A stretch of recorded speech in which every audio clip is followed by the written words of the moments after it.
อความนอบน้อมจงมีแด่พระรัตนตรัยเจ้าสามประการ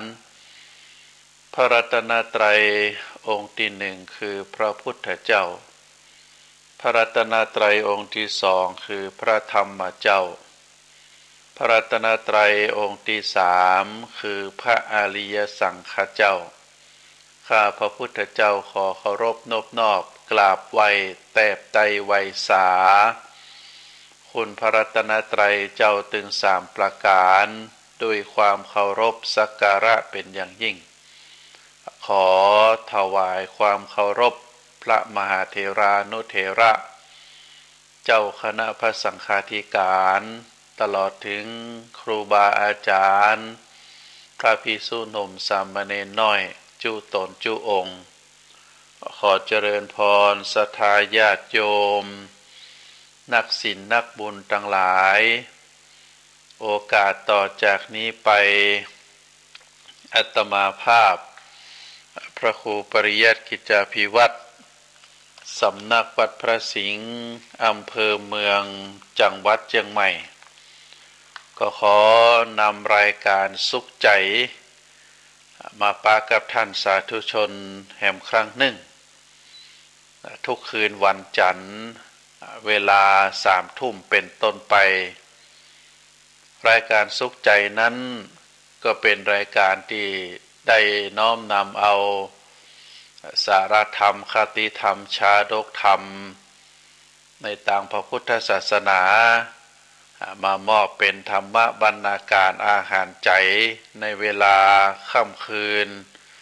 ก่อนที่จะหลับจะนอนการที่ท่านทั้งหลายได้รับอาหารใจก่อนหลับก่อนนอนก็ถือว่าเป็นสิ่งที่ดีเป็นสิ่งที่เป็นบุญเป็นกุศลเป็นมหามงคลที่ถือว่าเป็นบุญเป็นกุศลนั้นก็เพราะว่าการได้ฟังธรรมการได้ส่งจิตอันเป็นสมาธิเอาจิตใจจดจ่อต่อน้ำเสียงคำสอนคำเทศน์คำอู้ของครูบาอาจารย์โดยจิตใจอันเป็นสมาธิ ก็ถือว่าเป็นบุญเป็นกุศลเพราะว่าพระพุทธศาสนาได้กล่าวไว้ว่าบุญกิริยาวัตถุก็คือสิ่งที่ก่อให้เกิดบุญเกิดกุศลมี3 ประการก็คือทานะบุญสำเร็จโดยการให้ทานก็ถือว่าเป็นประการที่1เรียกว่าทานะไมยศีลไมยบุญสำเร็จโดยการรักษาศีลภาวนาไมยบุญสำเร็จโดยการทำจิตใจให้เป็นสมาธิการที่เฮาท่านทั้งหลายได้ฟังนำเสียงเรียงนามของครูบาอาจารย์ที่เปิ้นได้อู้ได้เอ่ยได้กล่าวในรายการต่างๆแล้วเฮาได้ตั้งจิตตั้งใจฟังอันนี้ก็ถือว่าเป็นบุญประการหนึ่งแล้วก็แห่งประการหนึ่งที่ได้กล่าวไว้ว่าการได้ฟังธรรมเป็นสิ่งที่ดีเป็นสิ่งที่เป็นมงคลก็คือการได้ฟังสิ่งต่างๆบ่ว่าจะเป็นเสียงเพลงบ่ว่าจะเป็นนิทานเรื่องราวทางด้านเศรษฐกิจข่าวทางด้านสังคมบางทีเราฟังแล้วก็ก่อให้เกิดกิเลสความโลภความโกรธความหลงอย่างเช่นเราฟังข่าวเกี่ยวกับการเมืองก็มักจะก่อเกิดกิเลสแบ่งขั้วความโกรธ ฝ่ายตรงกันข้ามเขาฟังข่าวเกี่ยวกับทางด้านเศรษฐกิจก็มีความสบายใจอันอย่างมาแปลงสิ่งของอย่างมาแปลงไปติ๊กบอกว่าเข้าป่าอาหารสิ่งของเครื่องใช้มีราคาสูงขึ้นคิดไปแล้วก็ตุกใจขับแค้นใจหรือบางทีได้ฟังข่าวเกี่ยวกับการเสียชีวิตของบุคคลใดบุคคลหนึ่งที่ถูกกระทำคือเสียชีวิตไปบางครั้งบางคราวเขาก็เกิดความขับแค้นใจความเอ็นดูสงสารเอ็นดูคนเสียชีวิตไปแล้วก็เกิดความขับแค้นใจต่อบุคคลที่กระทำให้คนอื่นเสียชีวิตก็เกิดความขับแค้นใจอันนี้ก็ก่อให้เกิดกิเลสการฟังเป็นลักษณะแบบนี้แต่ถ้ายามใดช่วงใดได้ฟังเรื่องราวอันเป็นอาหารใจคำว่าก่อให้เกิดอาหารใจนั่นก็คือทำให้จิตใจเฮาสบายจิตใจเฮาฮึกเหิมในการที่จะประกอบคุณงามความดีอันนี้ก็ถือว่าเป็นบุญเนอะศรัทธาญาติโยมเพราะฉะนั้นในการฟังรายการสุขใจทุกคืนวันจันทร์เวลา3 ทุ่มเป็นต้นไปก็จะได้ฟังเรื่องราวที่เป็นสาระเป็นประโยชน์รายการนี้ได้ถ่ายทอดให้ท่านสาธุชนได้ฟังจากคลื่นสถานีวิทยุ FM 104.5 เมกะเฮิรตซ์คลื่นเพื่อการศึกษาพระพุทธศาสนา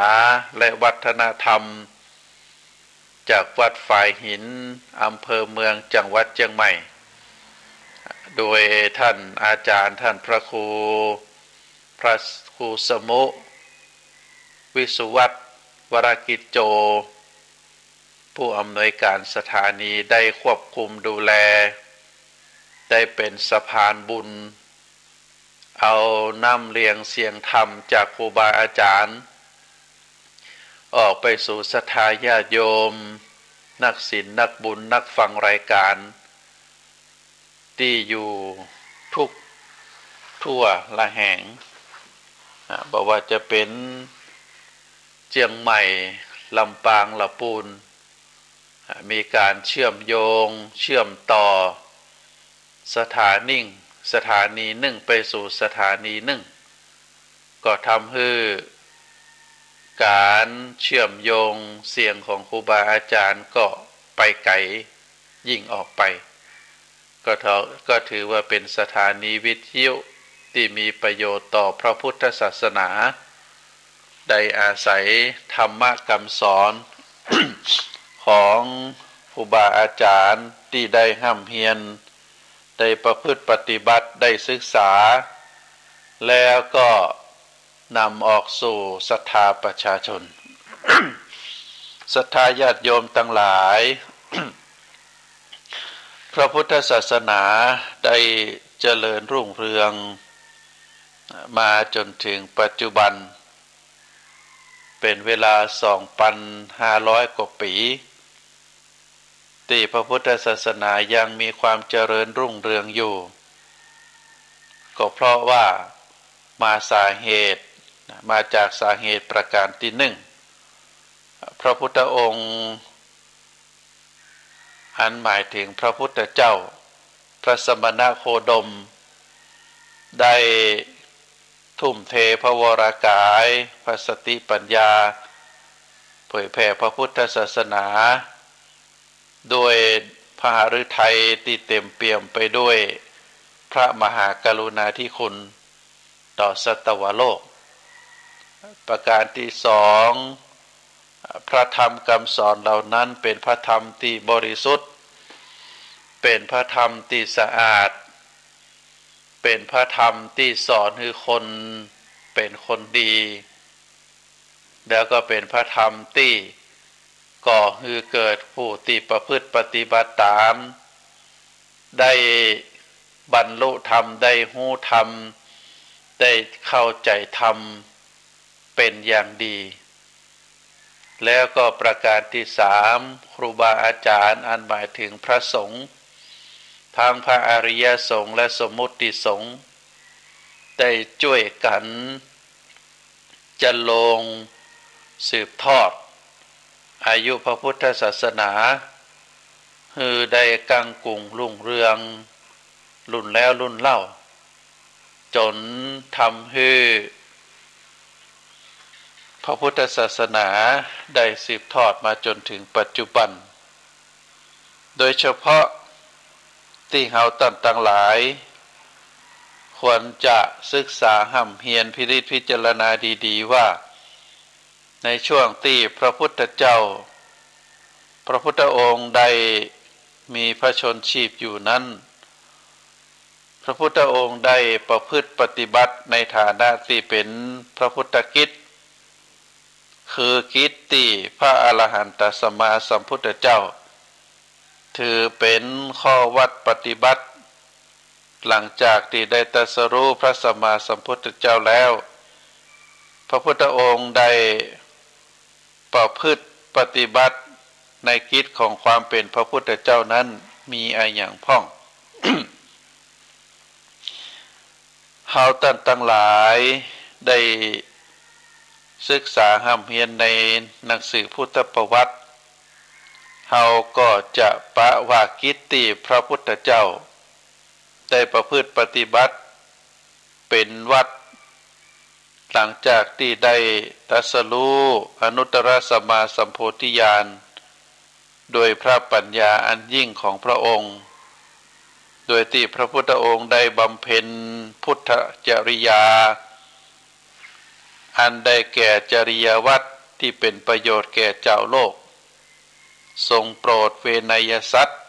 หมายถึงสัตว์ที่สามารถที่จะแนะนำได้เรียกว่าเวนยสัตว์โดยพระอัธยาศัยอันเปี่ยมไปด้วยพระมหากรุณาธิคุณซึ่งเราได้ทราบแล้วว่าพระพุทธคุณของพระพุทธเจ้านั้นมีพระปัญญาธิคุณพระบริสุทธิคุณและพระมหากรุณาธิคุณพระมหากรุณาธิคุณก็ทรงอนุเคราะห์เกื้อกูลมวลสัตวโลกให้เป็นสุขให้พ้นจากความทุกข์ตั้งอยู่ในสรณะและได้บรรลุอมตะธรรมเพราะว่าพระพุทธองค์จะประทับอยู่ที่ณสถานที่ใดก็แล้วแต่พระพุทธองค์นั้นจะบ่ได้ทรงละกิจ5ประการอันได้แก่กิจในปุเรตภัทรคือกิจก่อนที่จะฉันภัตตาหารกิจในปัจฉาภัตก็คือหลังภัตตาหารกิจในปฐมยามกิจในมัชชิมยามและกิจในปัจฉิมยามพุทธกิจอันได้แก่กิจประจำวันของพระพุทธเจ้า5ประการก่อนที่จะฉันภัตตาหารหลังฉันภัตตาหารในปฐมยามในมัชชิมยามแล้วก็ในปัจฉิมยามแต่ก่อนนี้เปิ้นนับเอาเป็นยามว่าก็ครูบาอาจารย์ได้กล่าวไว้ว่าเวลาเจ้าพระพุทธองค์ได้เสด็จออกรับบิณฑบาตโปรดสัตว์ในเวลาเย็นทรงแสดงธรรมโปรดมหาชนในเวลาค่ำประทานโอวาทแก่ภิกษุในเวลากลางคืนทรงวิสัชนาปัญหาแก่เทวดาแล้วก็ในเวลาใกล้รุ่งทรงตรวจดูสัตวโลกตั้งที่สามารถและบ่สามารถจะบรรลุธรรม อันควรแก่การเสด็จไปโปรดอันนี้เป็นพุทธกิจที่พระพุทธองค์ได้ทรงบำเพ็ญในขณะที่พระองค์ยังมีพระชนชีพอยู่ทีนี้ถามว่ากิจในก่อนพัดปุเรตพัดตัวนี้หมายถึงกิจลักษณะแบบใดอันได้แก่ในเวลาเจ้าพระพุทธองค์ทรงตื่นจากบรรทมแต่เจ้าหลังจากที่ได้ปฏิบัติสรีระกิจสรีระเรียบร้อยแล้วก็ได้ประทับบนพุทธอาฏเพื่อที่จะรอในเวลาภิกขาจารย์ขั้นได้เวลาก็ทรงจีวรถือบาทเสด็จดำเนินไปบิณฑบาตไปตามหมู่บ้านต่างๆบางครั้งก็เสด็จไปโดยพระองค์เองบางครั้งก็มีพระสาวกเสด็จตามเสด็จชนทั้งหลายก็ปากันบูชาพระพุทธเจ้าอันมีดอกไม้ของหอมเป็นต้นและก็กราบทูลอาราธนาว่าข้าแต่พระองค์ผู้เจริญขอพระองค์โปรดประทานภิกษุแก่พวกข้าพระองค์10 รูปพ่อง20 รูปพ่อง30 รูปพ่องเพื่อมารับอาหารบิณฑบาตยังเฮือนของพวกข้าพระองค์แล้วรับบาตรของพระผู้มีพระภาคเจ้าปูราชอาสนะน้อมถวายอาหารบิณฑบาตด้วยความเคารพอันนี้หมายถึงเจ้าบ้านเมื่อพระพุทธองค์ได้เสด็จไปโปรดก็ได้ประพฤติปฏิบัตินอกจากจะถวายพระตาหารแด่พระพุทธเจ้าแล้วก็ได้กราบทูลขอพระภิกษุบางหมู่บ้านก็ขอ10 รูปบางหมู่บ้านก็ขอ20 รูปบางหมู่บ้านก็ขอ30 รูปเพื่อที่จะให้พระภิกษุอันเป็นสาวกของพระพุทธเจ้าไปรับอาหารบิณฑบาตทุกเจ้าในแต่ละหมู่บ้านในแต่ละวันพระพุทธองค์ก็ได้อนุเคราะห์สงเคราะห์ตามที่เจ้าบ้านได้กราบทูลขออาราธนานิมนต์พระสงฆ์ไปรับอาหารบิณฑบาตเมื่อพระพุทธองค์ได้เสร็จสิ้นภัตกิจที่เจ้าบ้านได้ถวายแล้วพระองค์ก็ทรงแสดงพระธรรมเทศนาโปรดเจ้าบ้านเหล่านั้นบางพวก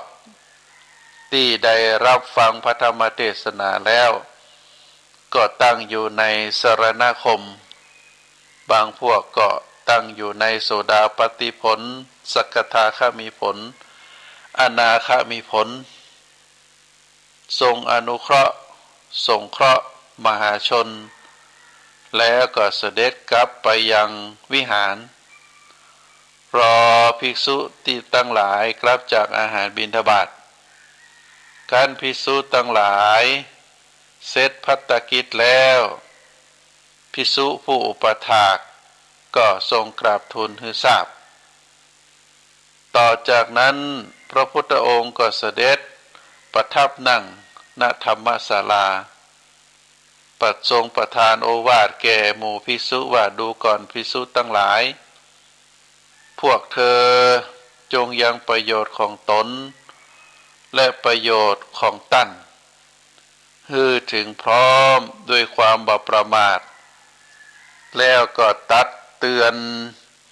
ภิกษุทั้งหลายโดยพระคาถาการได้เกิดเป็นมนุษย์หาได้ยากการเกิดขึ้นของพระพุทธเจ้าหาได้ยากพระสัทธรรมหาได้ยากการถึงพร้อมด้วยศรัทธาก็หาได้ยากการได้บวชก็หาได้ยาก การได้ฟังพระสัทธรรมก็หาได้ยากยิ่งอันนี้เป็นความที่พระพุทธองค์ได้ตรัสเตือนภิกษุทั้งหลายว่าเฮาบ่ควรจะประมาทที่บ่ฮือประมาทเพราะว่าการได้เกิดเป็นมนุษย์เป็นเรื่องยากการอุบัติขึ้นของพระพุทธเจ้าก็เป็นเรื่องยากการอุบัติขึ้นของพระสัทธรรมคือคำสอนอันถูกต้องคำสอนอันเป็นความจริงก็เป็นเรื่องยาก การเข้าถึงพร้อมโดยศรัทธาที่จะเลื่อมใสที่โดยความตั้งใจอันเป็นบุญเป็นกุศลก็เป็นเรื่องที่หาได้ยากการได้ออกบวชในพระพุทธศาสนาด้วยศรัทธาด้วยความตั้งใจก็เป็นเรื่องยากและยิ่งกว่านั้นก็คือเมื่อพระสัทธรรมมีแล้วการที่จะได้รับฟังพระสัทธรรมจากพระสงฆ์องค์ข้าเจ้าจากปากของพระพุทธเจ้าจากพระโอษฐ์ของพระพุทธเจ้าก็เป็นเรื่องที่ยากยิ่งเพราะว่าพระสัทธรรมนั้นถ้าถูกแสดงโดยผู้ที่มีความรู้ความสามารถเป็นการแสดงที่ถูกต้องบ่แฝงไปด้วยจิตอันเป็นอกุศลหันแก่ลาภสักการะก็จะเป็นสิ่งที่เฮาท่านทั้งหลายได้ฟังพระสัทธรรมนั้นเป็นเรื่องยากเพราะฉะนั้นเรื่องทั้งหลายทั้งมวลที่ว่ามานี้เป็นเรื่องที่พระพุทธองค์ได้ทรงตรัสเตือนแก่ภิกษุทั้งหลายในธรรมสภาทรงประทานโอวาทแก่ภิกษุทั้งหลายหลังจากที่ภิกษุทั้งหลายได้ฉันภัตตาหารเสร็จเรียบร้อยแล้วอันนี้เป็นพุทธกิจที่เกิดขึ้นในสมัยครั้งพุทธกาลศรัทธาญาติโยมทั้งหลายณสถานที่นั้นขณะที่พระพุทธองค์ได้ทรงประทานโอวาทแก่ภิกษุว่าขอเธอทั้งหลายจงยังประโยชน์ของตัวเก่าและก็ประโยชน์ของท่านอื่นคือถึงพร้อมโดยความบ่ประมาทนั้นภิกษุบางรูปก็ทูลถามกรรมฐานพระพุทธองค์ก็ได้ประทานกรรมฐานที่เหมาะแก่จริตของภิกษุทั้งหลายเหล่านั้นจากนั้นบรรดาภิกษุทั้งหลายที่ได้รับฟังโอวาทจากพระพุทธเจ้าแล้วก็ได้ถวายบังคมลาไปสู่ที่พักกลางวันของตนบางพวกก็ไปในป่าบางคนก็อยู่โคนต้นไม้บางพวกก็ไปยังภูเขาและก็ถ้ำลำดับนั้นพระพุทธองค์ก็เสด็จเข้าไปยังพระคันธกุฎีหากมีพุทธประสงค์ที่จะสำเร็จสี่ห้าสายญาติครู่หนึ่งก็คือการนอนพักผ่อนสักครู่หนึ่งก็จะได้ทำให้พระวรากายของพระพุทธองค์ได้ปลอดโปร่งบ้านเฮาเรียกว่างีบนะเพราะว่าพระพุทธองค์นั้นตื่นแต่เจ้าแล้วก็ได้เสด็จไปโปรดบรรดาสัตวโลกโดยการออกรับบิณฑบาตตามที่ได้ว่ามาเมื่อเสด็จปิกมาแล้วภิกษุทั้งหลายได้ฉันภัตตกิจเสร็จเรียบร้อยก็ได้รวมกันที่ศาลาธรรมศาลาสัมธรรมสภาพระพุทธองค์ก็ประทานโอวาทให้แก่ภิกษุทั้งหลายเป็นช่วงระยะเวลาอันสั้นเมื่อภิกษุทั้งหลายได้รับฟังโอวาทบางทีก็ขอกรรมฐานจากพระพุทธเจ้าแล้วก็ได้ไปบำเพ็ญตามคนต้นไม้ในป่าภูเขาถ้ ที่อยู่ในละแวกนั้นแล้วพระพุทธองค์ก็ได้เสด็จเข้าไปสู่พระคันธกุฎีบางครั้งก็สำเร็จ4-5 สายญาติเพื่อที่จะให้พระวรากายปลอดโปร่งแล้วก็เสด็จขึ้นประทับนั่งตรวจดูสัตวโลกที่อยู่ตามหมู่บ้านตามนิคมที่พระพุทธองค์ประทับอยู่ในเวลานั้นอันนี้เป็นกิจในการปุเรกภัตตังนั่นก็คือก่อนฉันภัตตาหารไล่มาตามลำดับทีนี้กิจในปัจฉาภัตก็คือหลังจากฉันภัตตาหารแล้วตามที่ว่า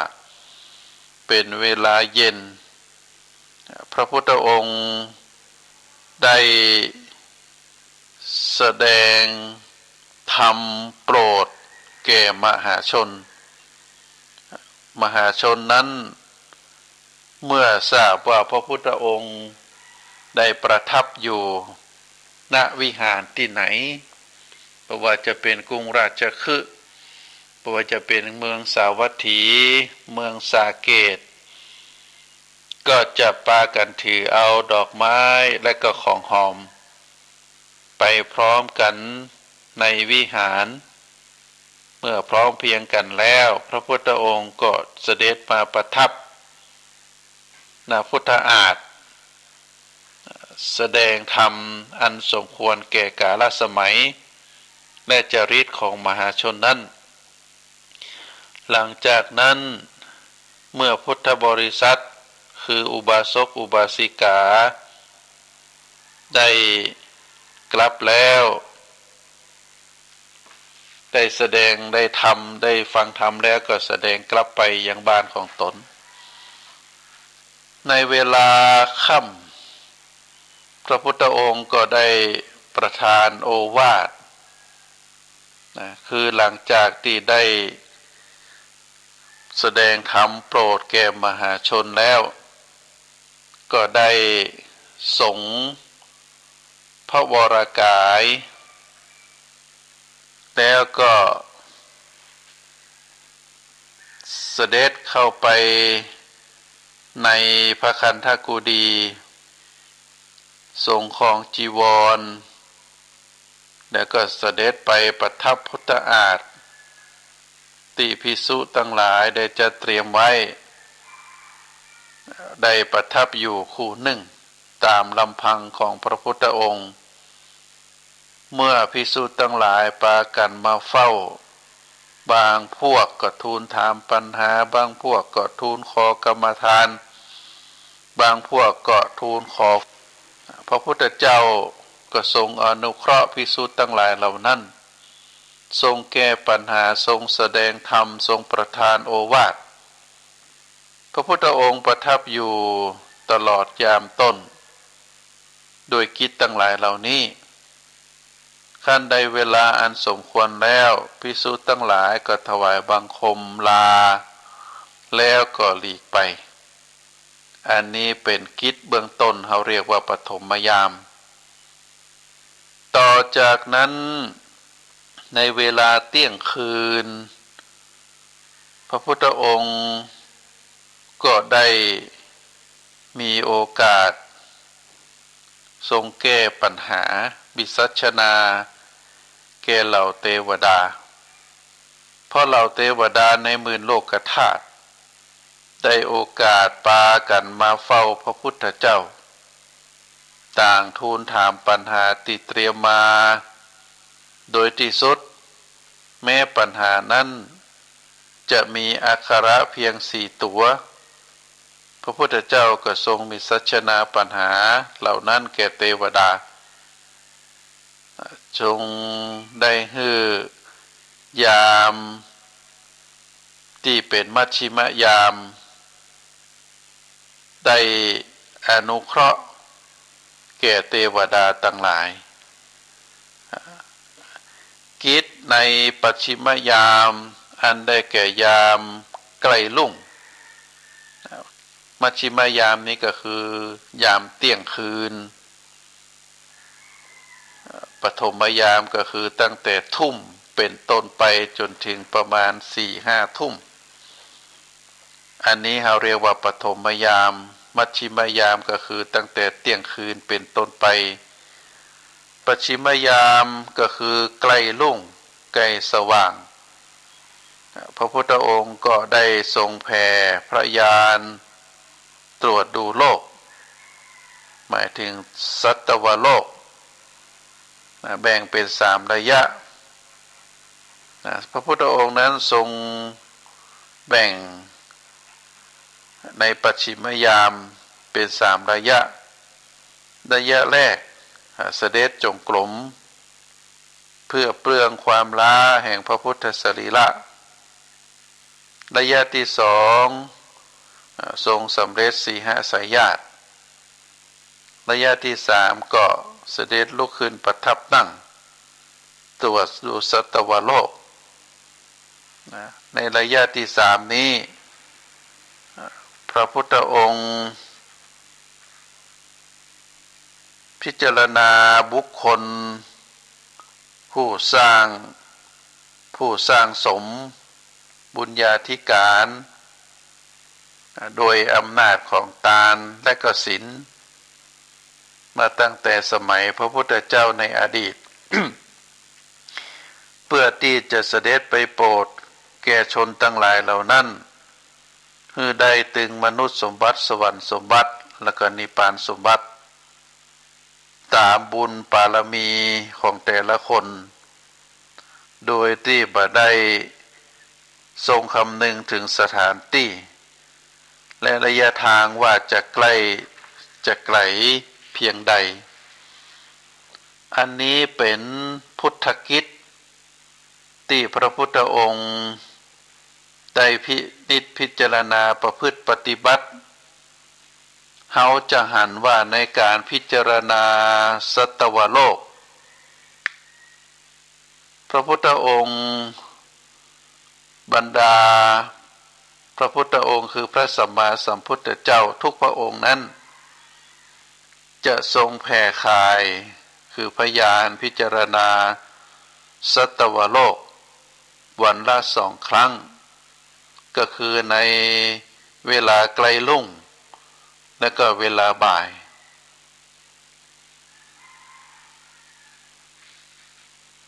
โดยเหตุผลว่าเมื่อพระพุทธเจ้าได้ประพฤติปฏิบัติเป็นลักษณะแบบนี้ก็เพื่อที่จะโปรดให้สัตวโลกทั้งหลายเหล่านั้นที่มีบุญญาสมปานสั่งสมมาได้เข้าถึงจุดหมายปลายทางที่ตนได้ตั้งสัจจะอธิษฐานไว้อันนี้เป็นพุทธกิจที่บังเกิดขึ้นเพราะฉะนั้นท่านสาธุชนทั้งหลายเราจะหันว่าพระพุทธองค์ทรงบำเพ็ญพุทธกิจ5 ประการโดยพุทธจริยาก็คือทรงบำเพ็ญอันเป็นประโยชน์แก่โลกทรงบำเพ็ญประโยชน์แก่พระญาติแต่ก็ทรงบำเพ็ญประโยชน์ทุกประการในฐานะของพระพุทธเจ้าด้วยพระมหากรุณาธิคุณอันยิ่งใหญ่ทั้งในพรรษาการและนอกพรรษาการนับตั้งแต่ตรัสรู้จนกระทั่งเสด็จดับขันธปรินิพพานเป็นเวลาถึง45 พรรษาโดยที่พระพุทธองค์นั้นได้ตั้งภาฤทัยอันเป็นประโยชน์ต่อสัตวโลกโดยความเสียสละความสุขในส่วนของพระวรกายความสุขในส่วนของที่เป็นในส่วนของที่เป็นพระพุทธเจ้าในส่วนของมหากษัตริย์ถึงแม้ว่าพระพุทธองค์ได้เป็นพระพุทธเจ้าแล้วก็ยิ่งบำเพ็ญป ประโยชน์ต่อสัตวโลกอย่างบหันแก่เหน็ดแก่เหนื่อยความสะดวกสบายในสมัยนั้นก็คงบ่เหมือนในปัจจุบันการเสด็จโดยพระบาทอากาศในประเทศอินเดียก็มีตึงร้อนตึงหนาวตึงฝนฤดูเหมือนกับบ้านเฮาในแถบเอเชียแล้วก็ความสะดวกสบายในเรื่องของภัตตาหารก็คงบาละเอียดบาสุขุมบาละเอียดสุขุมในเต่ากับปัจจุบันก็ถึงแม้ว่าจะเป็นลักษณะแบบนั้นพระพุทธองค์ก็บ่ได้ย่อหย่อนในพุทธกิจโดยพระหฤทัยที่เต็มเปี่ยมไปด้วยพระมหากรุณาธิคุณเฮาก็จะหานว่าทั้งหลายทั้งมวลนี้เกิดขึ้นจากน้ำพระฤทัยที่พระพุทธองค์ในฐานะที่เป็นพระพุทธเจ้าได้ทรงอนุเคราะห์สงเคราะห์ต่อสัตวโลกก็คือพุทธบริษัทสี่อันได้แก่ภิกษุภิกษุณีอุบาสกอุบาสิกาท่านสาธุชนทั้งหลายเฮาท่านทั้งหลายได้ฟังพุทธกิจแล้ว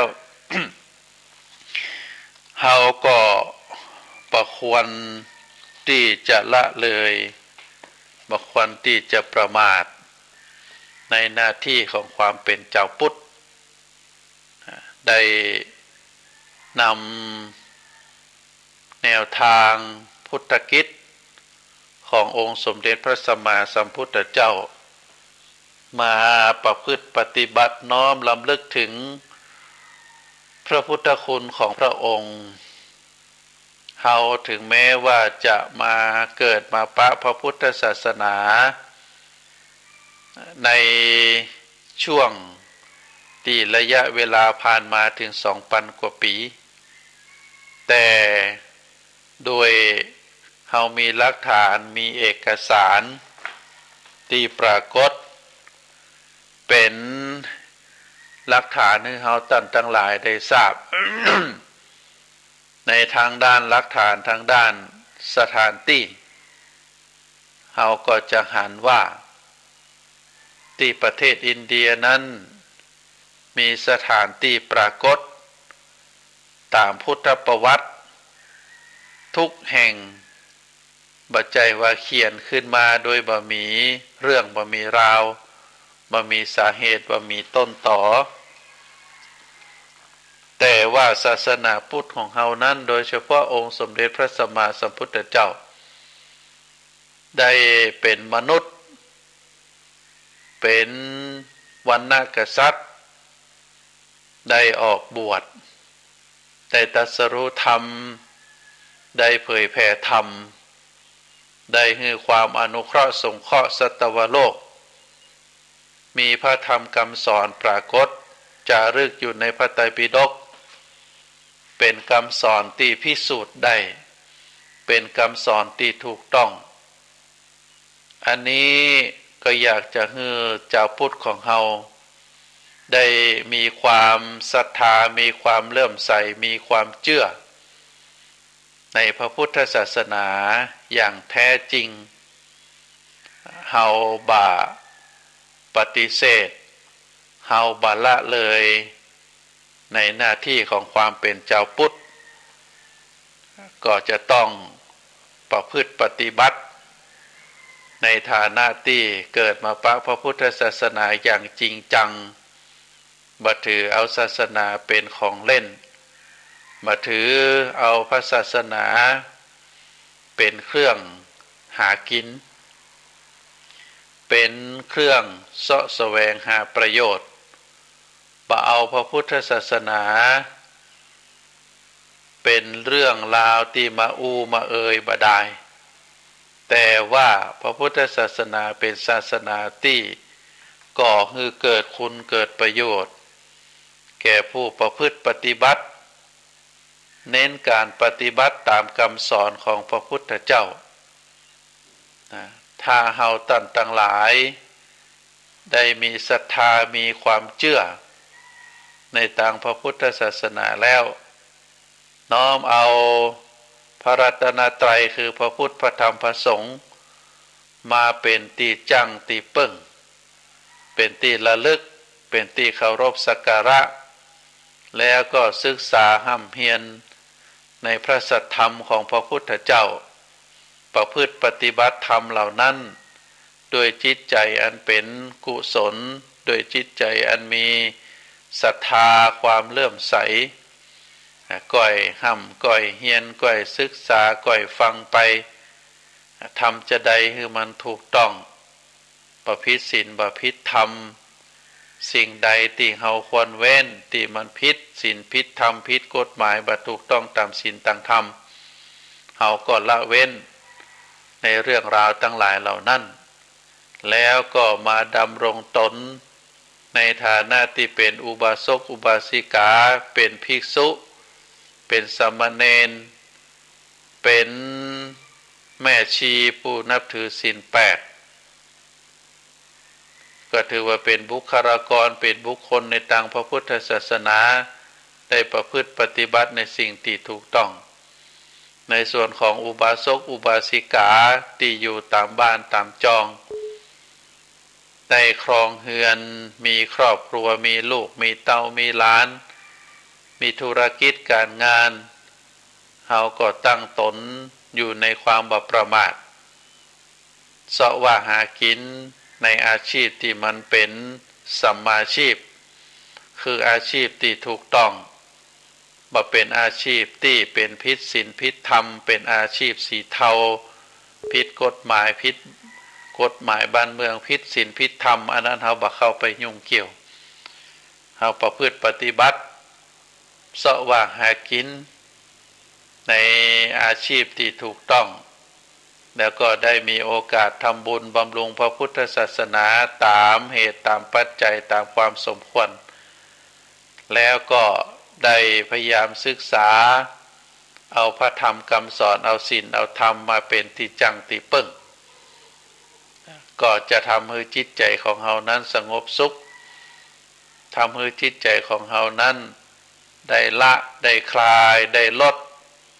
ในเรื่องของกิเลสอันได้แก่ความโลภความโกรธความหลงความโลภก็คือความอยาก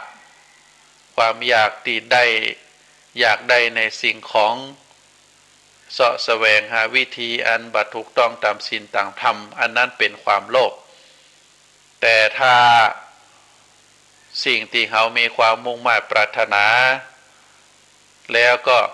ประพฤติปฏิบัติโดยความขยันหมั่นเพียรประกอบอาชีพนั้นๆโดยความขยันหมั่นเพียรประพฤติศีลประพฤติธรรมอันนี้ก็ถือว่าเป็นสิ่งที่ถูกต้องตามธรรมตามวินัยเป็นสัมมาชีพเป็นอาชีพที่ถูกต้องเพราะฉะนั้นเฮาท่านทั้งหลายในฐานะที่เป็นชาวพุทธ ได้เกิดมาพระพุทธศาสนาก็ขอน้อมเจริญพรศรัทธาญาติโยมทุกท่านนักศีลนักบุญที่ฟังรายการนี้มันก็บาสายเกินไปเฮาก็มาปรับจิตปรับใจปรับพฤติกรรมโดยเฉพาะปรับความคิดเอาสติปัญญาที่เป็นสัมมาทิฏฐิเข้าตั้งไว้ตามครูบาอาจารย์ตามพ่อตามแม่เฮาเพิ่นเคยประพฤติปฏิบัติมาแล้วก็ได้ประพฤติปฏิบัติตามหลักธรรมคำสอนเป็นคนที่มีความตั้งใจมีความเลื่อมใสในพระรัตนตรัยอย่างถูกต้องเริ่มตั้งแต่บัดนี้เป็นต้นไปก่อนรับก่อนนอนในวันนี้ก็ไหว้พระสวดมนต์อธิษฐานจิตตื่นเจ้าขึ้นมาก็เริ่มทำในส่วนที่มันเป็นคุณงามความดีปรับเปลี่ยนพฤติกรรมปรับเปลี่ยนความคิด ปรับเปลี่ยนสิ่งที่มันบดีคือเป็นความดีก็บ่สายเกินไปอาตมาภาพก็ขอเป็นกำลังใจศรัทธาญาติโยมที่มีความตั้งใจในส่วนที่เป็นบุญเป็นกุศลเนอะรายการสุขใจในวันนี้ก็ขอลาจากท่านสาธุชนไปก่อน ไว้วันจันทร์หน้าเอาปิกมาปะกันในเวลาเดิม3 ทุ่มเป็นต้นไปก็ขอคุณงามความดีบุญศีลบุญทานตลอดถึงความกตัญญูกตเวทิตาธรรมความขยันหมั่นเพียรความอดทนที่ศรัทธาญาติโยมได้ประพฤติปฏิบัติมาสิ่งศักดิ์สิทธิ์ในสากลโลกอันมีพระพุทธพระธรรมพระสงฆ์เป็นต้นได้ดลบันดาลให้ศรัทธาญาติโยมนักศีลนักบุญคือมีความสุขมีความเจริญนิราคาแค้วจากทุกโศกโรคภัยพยันตรายทั้งหลายทั้งมวลจงเจริญโดยจตุรพิธพรชัยมีอายุวันนะสุขภละปฏิภาณธนสารธรรมสารสมบัติรุ่งเรืองโดยลาภยศสุขสรรเสริญ